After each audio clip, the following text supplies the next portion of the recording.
So our next speaker is Ailis Peplau. Growing up in a small agricultural town in New England, Ailis had not met anybody from an African country until the 7th grade when a family from Ghana moved to her town. Since this first spark of diversity, Ailis has been fascinated by African cultural studies and diversity issues. In the spring of 2012, Ailis studied the experience of African students transitioning to Boston College to examine the policies required to help these students adjust to BC life. Ailis is now writing a senior thesis regarding BC's content marketing efforts to attract international applicants, and in particular, applicants from Africa. Her talk is titled From Africa to Boston College, The Experiences of the Underrepresented. Please join me in welcoming Ailis Peplau.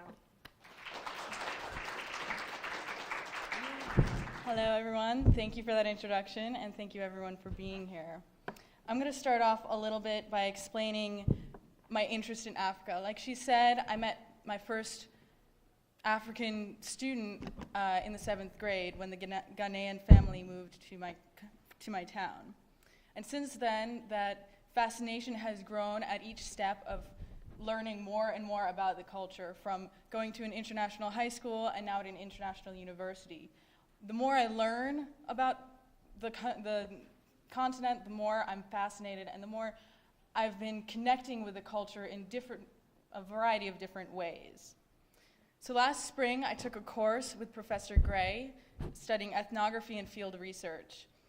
And this course was structured so that students took the whole semester to study a topic of their choice. And I took the opportunity to study African students at BC and how they're transitioning and what the experience is like to come from Africa to a university that's primarily white and Irish.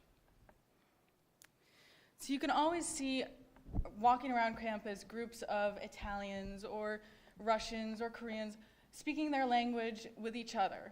But I ask you, how often do you see a group of Senegalese or a group of Congolese doing that?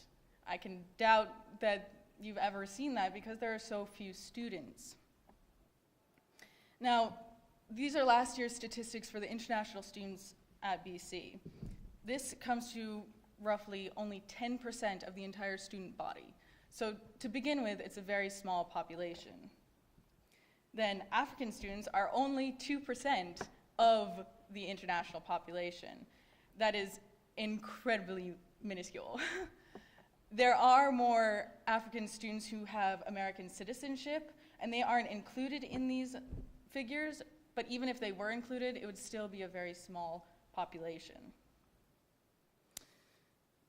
Now I did a few interviews last spring, and they're from these countries that I've represented up here. I spoke to primarily graduate students and mostly Jesuit students as well. I only spoke to 2 women, but it does accurately represent the demographic of African students on campus, primarily because the Jesuit program does such a good job at attracting students. As I'm talking, I'm going to go through the stories of 3 students who transitioned to come to BC, and I'd like you to keep in mind these 3 points. First, consider and evaluate how these students have adjusted. Has it been well? Has it been bad? What has their process been? Then, how has their attitude and their involvement on campus facilitated this? And last, what can we learn from this experience in terms of what is it like to transition to the university, as well as what can the university do to improve this experience? So the first student is a girl from Zimbabwe studying at the School of Social Work. She had visited Boston previously on vacation with her family to visit her sister who went to Northeastern. And she had a wonderful time then, and she expected this to be similar, to live and study in Boston. But we all know that vacationing somewhere and living somewhere are 2 very different things.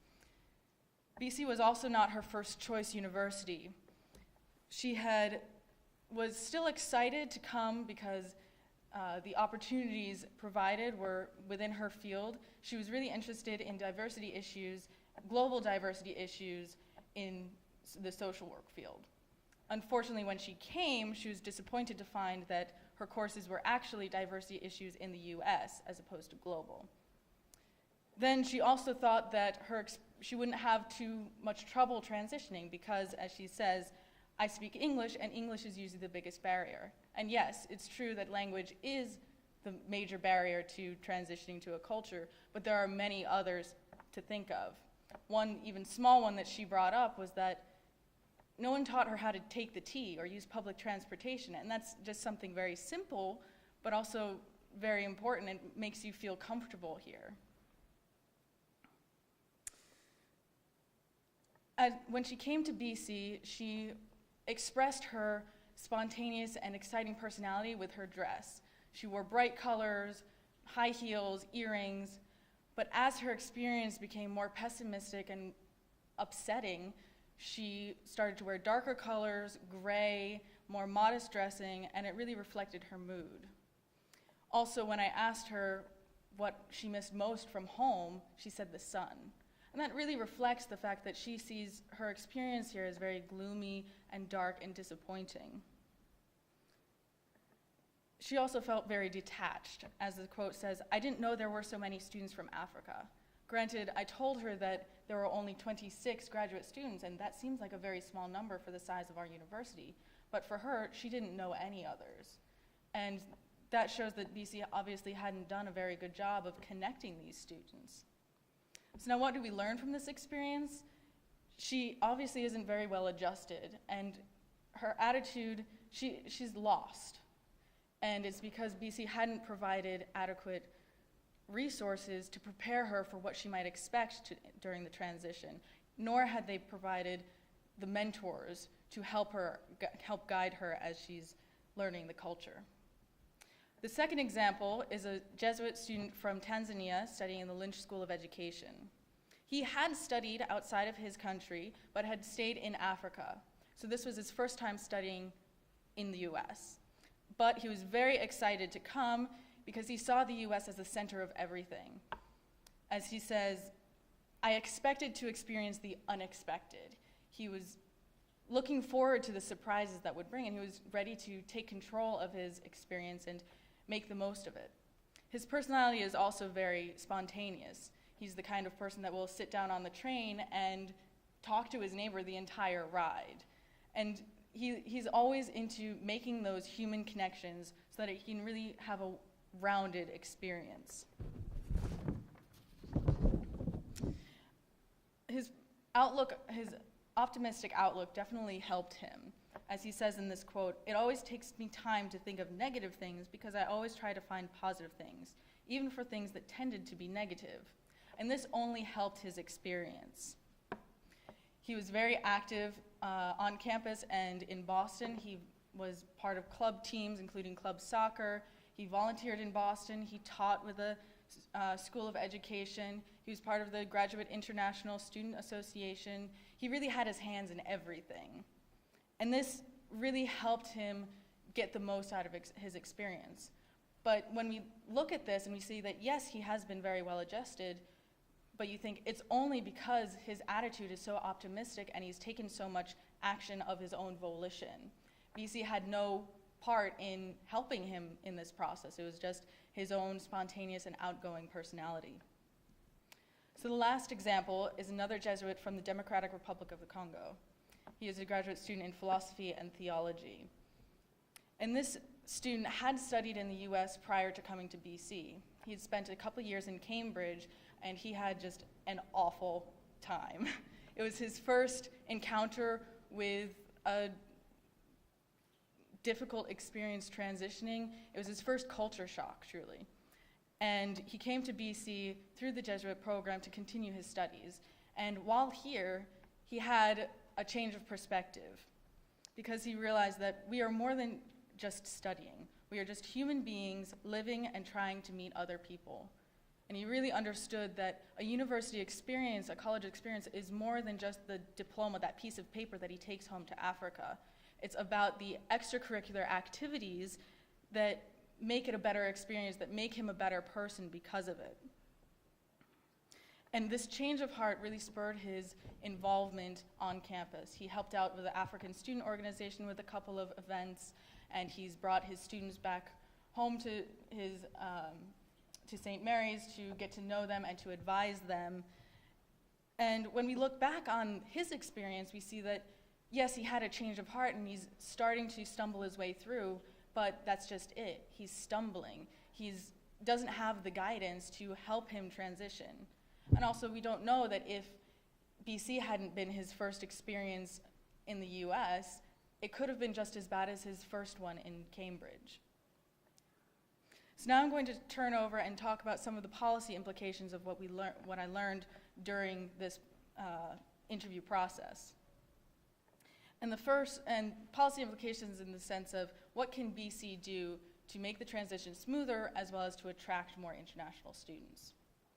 The first one is, it is apparent that BC did not give adequate resources to these students before arriving on campus. They obviously did not know entirely what to expect, and they didn't have someone there after they arrived holding their hand and guiding them. This excerpt is from the Office of International Students, has a document online. You can find it, everyone can see it. And part of it is comparing US, American values against other countries' values. And throughout the piece, it's very crude and, quite frankly, just inaccurate.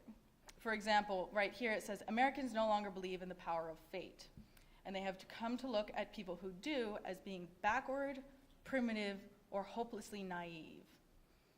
Now, that's just inaccurate, and it's not at all a welcoming message. It gives the wrong idea of who BC is. I wouldn't say that people at BC think this all the time, or it's a gross stereotype of what some people might believe. And it's very difficult to stereotype this way. So these are two examples. First is providing materials for students who are coming to BC. How do they know what to expect? And then to BC's image. It needs to be revised so that it's less crude. So my next point is about critical mass, the idea that this population is so small that their voice gets lost in the whole university body. This is a table that I showed you in the beginning. Again, African students make up only 2% of the international student population. So it's a matter of having adequate representation, because only a handful of the over 50 countries in Africa are even represented on campus. So it's important that they have adequate resources that are even comparable to, for example, the Asian student population. And last, I'm going to discuss university policies. One, it is important to keep in mind that the university is limited by the types of donations that they receive. When donors give their money, they often have specific goals and means that they want addressed. So it limits what the university is able to do with that money, because it's not often that a donor will say, I want to bring more African students to campus, or I want to bring more resources for these African students. Then in outreach initiatives, what is BC doing to reach out and bring these students to campus and to encourage them to apply? Most of the students that I spoke to last spring had heard about the university through word of mouth, not by direct contact. And it's outreach initiatives that will help bring more representation of those 50+ countries in Africa.